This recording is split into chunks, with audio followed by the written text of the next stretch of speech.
The morning sun crept through the blinds, casting thin lines of light across the bedroom. Emma had just woken up, the house quiet except for the faint hum of the refrigerator downstairs. She stretched, feeling the stiffness in her back, and glanced at the clock. It was too early for most of the house. But not for the uneasy tension she felt lingering in the air. It had been a week since her stepson, Jake, had arrived to stay for a short visit. He was polite enough, quiet most of the time, but there was always an underlying sense of caution, like he didn't quite know where he belonged in the house anymore. Emma understood. She had been in that position herself once, an outsider looking in, trying not to make mistakes. She shook her head, trying to clear her thoughts, and got up to start her morning routine. Her husband Mark had already left for work, leaving her alone in the stillness of the house. She liked these quiet moments, the kind when she could think, breathe, and feel like the world hadn't yet started demanding attention. Emma moved to the dresser and began changing her clothes for the day. She had chosen a simple blouse and jeans, something comfortable and practical. She was mid-motion, pulling her shirt over her head, when a creak from the hallway froze her in place. For a moment, she hoped it was nothing, but then the bedroom door slowly opened. "Jake," she called softly, her voice tinged with surprise. The boy froze in the doorway, eyes wide, and for a heartbeat, neither of them moved. Emma grabbed the nearest towel from the chair beside her, wrapping it quickly around herself. Jake's face flushed, and he took an awkward step back. I'm sorry. I didn't know anyone was in here," he stammered, his hands raised defensively. Emma's heart pounded, not out of fear, but from the sudden surge of panic and embarrassment. "It's okay, Jake. Just close the door next time." Her voice was calm, but inside she was flustered. Jake nodded, still staring at her awkwardly, then hurried out, muttering another apology. Emma exhaled, letting the tension leave her shoulders. She had been worried about this moment. The thought of anyone seeing her in that vulnerable state had always unnerved her, and now it had happened. But she reminded herself it was a mistake, a simple accident. Nothing more. She finished dressing quickly, her mind spinning with the awkwardness of the encounter. For the rest of the morning, she moved through the house cautiously, every noise making her wonder if Jake was still lurking nearby. Breakfast was quiet. Jake kept his gaze on his cereal, pushing it around the bowl instead of eating. The tension between them was palpable. Though neither spoke of it, Emma tried to focus on practical things: laundry, making the bed, preparing a few notes for her work at home, but her mind kept returning to that brief, embarrassing moment. She remembered when Mark had told her about blending households and the challenges that came with it. "It's all about boundaries," he had said. "Respect, communication, patience." She now realized how much truth there was in that simple advice. Later, as she folded clothes in the living room, Jake appeared beside her quietly. She looked up, forcing a gentle smile. "Good morning," she said softly, though it felt strange with the lingering tension. "Morning," Jake replied, avoiding her eyes. He hesitated, then spoke in a quieter tone. "I didn't mean to. Come in." Emma nodded. "I know, Jake. It was an accident." "Really?" She put the folded shirt aside, placing a reassuring hand on his shoulder. He flinched slightly, not from fear, but from the unexpected touch. "We just need to be careful, that's all. Everyone makes mistakes." He nodded again, slower this time, and she saw a flicker of relief cross his face. There was understanding there, though unspoken. They both knew it had been awkward, but they didn't need to dwell on it. Sometimes the silence between words carried more weight than speech. The morning continued in an unusual quietness. Jake kept to himself, walking softly from room to room, while Emma tried to ignore the lingering embarrassment. She felt a strange mix of emotions: relief that it had been handled, anxiety about what Mark might say if he knew, and a deeper awareness of how fragile their household's dynamic could be. Emma paused for a moment at the window, watching the sunlight shimmer across the lawn. The neighbor's dog barked faintly, and a car drove past on the street. Everything looked normal, but inside she felt the tension from the morning still pressing against her chest.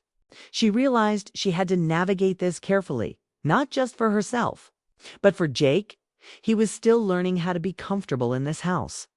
And she couldn't let one incident define their relationship as she moved toward the kitchen to start breakfast for herself. She heard footsteps behind her. She turned quickly, expecting Jake, but it was only the cat brushing past her legs. She exhaled, realizing how jumpy she had become. It was silly, she told herself. But she couldn't shake the feeling of vulnerability. Breakfast was simple toast and coffee. But the silence between them was filled with meaning. Emma wondered how to repair the small crack in their morning without making it bigger. She decided to start with small gestures, a smile, light conversation. Offering Jake the first cup of coffee, asking about his plans for the day. Little by little, she could see him relaxing. Though the awkwardness lingered just beneath the surface, by mid-morning, Emma had settled into her work, and Jake had disappeared into his room. Headphones on, music playing softly. She sat at her desk trying to focus on emails and reports, but her thoughts drifted back to the morning. She remembered the way he had looked startled, guilty, unsure, and how it reminded her of herself as a young woman, learning boundaries and respect. She realized it wasn't just embarrassment on her part. It had been a lesson for both of them, a reminder that trust and understanding had to be nurtured, even in small moments. The rest of the day passed slowly. Emma checked in on Jake occasionally, offering water or snacks or a small joke to lighten the mood.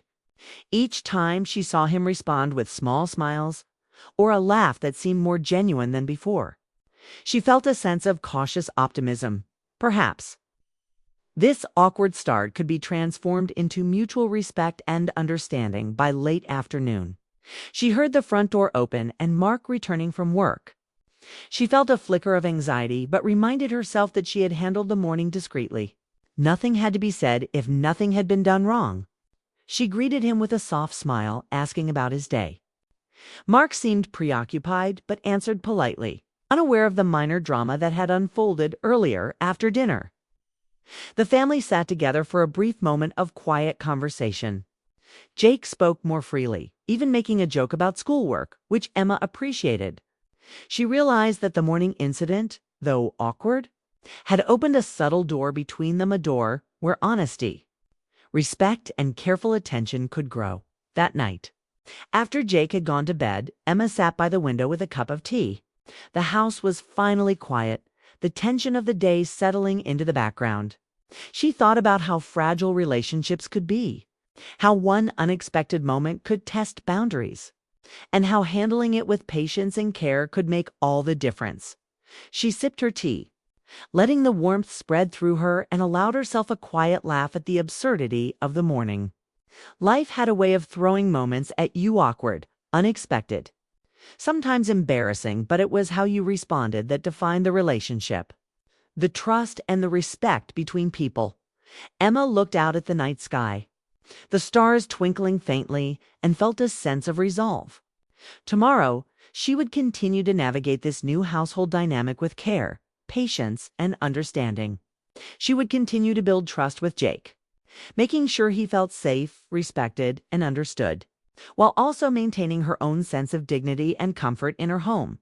And though the morning had been awkward, Emma knew one thing: life's unexpected moments didn't have to define the day, they could shape it, teach it, and transform it into something stronger, something more meaningful. She closed her eyes for a moment, letting the tension leave her, and whispered softly to herself, "We'll get through this. For now, that was enough." The morning after the awkward encounter started quietly. Emma woke up to the soft light filtering through the curtains, the house still wrapped in silence. She felt the lingering tension from the day before, the memory of Jake standing in the doorway flashing in her mind. She shook it off, determined not to let one awkward moment shape the entire week. Downstairs, Jake was already up, quietly preparing breakfast for himself. Emma noticed his cautious movements from the stairwell. He avoided eye contact when their eyes met, offering only a small nod. It made her heart ache a little. She didn't want him to feel uncomfortable. And yet she understood that their morning had left an invisible mark on both of them. Emma decided to start the day with calmness and routine.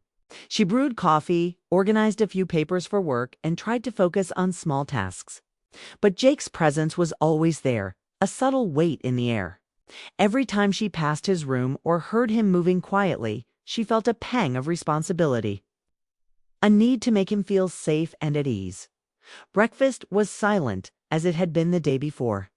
Toast and scrambled eggs sat on the table, but neither of them seemed hungry enough to eat. Emma took a deep breath and decided to break the tension. "Did you sleep well?" she asked softly. Jake looked up, startled by the question. "Yeah, I guess," he said. His voice was quiet, almost hesitant, but there was a flicker of trust forming in his tone. Emma smiled faintly, encouraging him without pushing too hard. They continued the morning in cautious companionship. Emma tried to maintain a balanced, friendly, approachable, but respectful of boundaries. Jake, on his part, seemed to struggle with normal teenage awkwardness compounded by the incident from yesterday. He moved quietly, spoke softly, and tried not to draw attention to himself. But Emma noticed the little things: how he lingered in the kitchen, how he avoided certain corners of the house, how he seemed on edge despite acting calm. By mid-morning, Emma realized she needed to address the tension in some way. She didn't want Jake to carry embarrassment like a shadow over the week. She gently knocked on his door. "Hey, Jake, can we talk for a minute?" There was a pause before the door opened just slightly. Jake peeked out, hesitant. "Sure," he said. Voice low. Emma stepped inside, keeping a careful distance to respect his space. "Look," she began. "I know yesterday morning was awkward. I just want you to know it was an accident. It wasn't intentional, and there's no need for any embarrassment." Jake swallowed and nodded, still avoiding her gaze. "I know. I just didn't know what to do. I didn't mean to." His words trailed off, but the sincerity in his tone was clear. Emma offered a reassuring smile. "You don't have to explain. We all make mistakes. What matters is how we move past them." She paused, letting the words sink in. "I respect you, Jake, and I want you to feel comfortable here. That's all." His eyes met hers for a brief moment, and she saw a flicker of relief. "Thanks," he muttered, a small smile breaking through. From that moment, a subtle shift began. The tension didn't disappear entirely, but it became manageable. They began to talk in small ways, comments about school, music, or the weather. The conversations were brief, but they built a bridge where none had existed before. Emma realized that empathy, patience, and gentle reassurance were stronger than trying to ignore discomfort. Later that afternoon, while Emma worked at her desk, she overheard Jake speaking softly on the phone in his room. She couldn't hear much, just fragments of words, but the tone suggested concern. She realized he was probably talking to a friend about something personal. For a moment, she felt a pang of guilt. Had their morning been more confusing for him than she imagined? When he finished the call, he came out and offered a small, hesitant smile. "I'm okay," he said. "Don't worry." Emma nodded, appreciating his honesty. She decided to create a calmer, more predictable environment for the rest of the day. She suggested a walk around the neighborhood, something to ease both their minds. Jake agreed, albeit quietly, and they stepped outside into the warm afternoon sun. The walk was simple. Birds chirped in the trees, and neighbors passed by with friendly waves. Emma and Jake walked side by side, maintaining a comfortable distance. Occasionally, she made light comments about the flowers or the changing leaves, and he responded, slowly opening up. She noticed how his shoulders relaxed with each step, how the tension in his face softened. They stopped by a small park bench, and Emma suggested a brief rest. "See, nothing to worry about," she said, smiling. "Just you and me enjoying some fresh air." Jake laughed softly, the sound hesitant but genuine. "Yeah, okay." The conversation that followed was careful but revealing. They talked about school projects, favorite books, and even shared a few small jokes. Emma noticed how Jake's tone changed from cautious to engaged, from distant to attentive. It was subtle, but it was progress. As the sun began to lower in the sky, they returned home. Emma felt a small sense of accomplishment. The day had started with tension and discomfort, but they had navigated it together without incident or escalation. She realized that sometimes emotional boundaries weren't about avoidance, they were about honesty, patience, and gentle guidance. That evening, Mark returned home. He noticed the calm atmosphere immediately, though he didn't comment. Emma kept the mood light, discussing minor events from the day. Jake joined in, contributing a few sentences. And for the first time in 2 days, the house felt like a home rather than a stage for embarrassment. Later, as Emma prepared dinner, she reflected on the morning and afternoon. She had been worried about Mark misinterpreting things, worried about Jake's feelings, and even worried about her own reactions. But she realized that handling awkward situations with care, communication, and emotional honesty could prevent small incidents from growing into larger problems. Dinner passed with quiet conversation, punctuated by laughter at small, harmless jokes. Emma watched Jake carefully, noting how he seemed more relaxed than earlier. It wasn't perfect. There was still a trace of the morning's embarrassment. But it was fading. After dinner, Emma found Jake sitting on the couch, reading a book. She sat nearby, picking up her own journal to jot down thoughts. The silence was comfortable now, shared rather than forced. She realized that awkward moments could be opportunities for growth, for understanding, and for building trust. Later, when Jake went to bed, Emma lingered in the living room. She poured herself a cup of tea, letting the warmth fill her hands and calm her mind. The house was quiet again, and she felt a sense of peace she hadn't had the night before. The incident that had threatened to throw the household into discomfort had instead become a chance to strengthen their emotional bond. Emma reflected on the subtle ways Jake had begun to trust her small gestures, slight smiles, soft glances. She knew it would take time, but she felt confident that patience and empathy would guide them. She also realized how much she had learned about herself, the importance of composure, respect, and the gentle handling of sensitive moments. By the end of the night, Emma felt prepared for the days ahead. She knew awkwardness might appear again, but she had learned how to navigate it. She had seen that Jake was resilient, capable of understanding and adapting. And she had learned that maintaining emotional clarity and boundaries was not about control. It was about creating a safe, respectful space for everyone. As she turned off the lights and climbed into bed, Emma allowed herself a small smile. The morning had been difficult. The day had tested them both, but they had come through it together. Tomorrow would bring new challenges, but she felt ready to face them with honesty, patience, and emotional care guiding her way. And somewhere deep down, Emma realized that these moments, awkward, tense, and uncomfortable, were also opportunities. They were opportunities to teach, to connect, and to grow. And that knowledge gave her hope for the future of her blended household. A quiet hope that trust and understanding could always be rebuilt, one small step at a time.